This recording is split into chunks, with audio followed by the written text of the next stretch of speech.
if I have a partner that is an addict or an alcoholic, what do I do?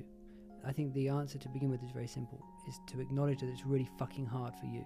An alcoholic, an addict, someone suffering that way, they take up so much space. Their life is so chaotic. They're in distress. And so often we get into this codependent state where it's like we're always trying to help them or get their needs sorted. If only we can do this or we can do that and they'll be okay again. And it destroys us. That's why, AA has Al-Anon, because there's a whole psychological process that goes on for somebody in relation. And sometimes we don't acknowledge that. It's so hard for them because they're in rehab. It's so hard for them because they're so upset. But it's like, no, it's really fucking hard for you. And it's actually really hard also when they get sober, if they do get sober, because the relationship has had to change in such a way.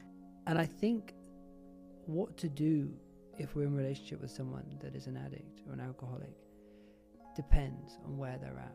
But I think the sad truth, and this isn't for everyone, but there's a kind of tagline of Al-Anon, which is detach with love. And sometimes that is the only answer. Sometimes it's I love you, but I can't keep doing this, because we fall into these enabling patterns. Maybe if I just support them in this way, maybe if I just give them this or give them that or give them some space. And every time we're moving, we're making ourselves smaller until we lose any sense of who we are. There is a time where we have to look after ourselves. And maybe that's taking a bit of space. Maybe that's setting new boundaries. But not like so many people end up doing, is just losing themselves in the chaos. Yeah. I'm not normally this blunt, right? But I see the impact. And it's not to say, oh, you should leave. It's not. It's to say, yeah, be compassionate, be there, try and work it out.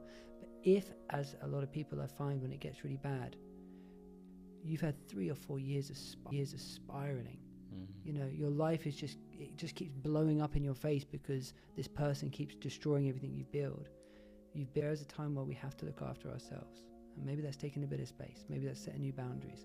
But not like so many people end up doing, is just losing themselves in the chaos.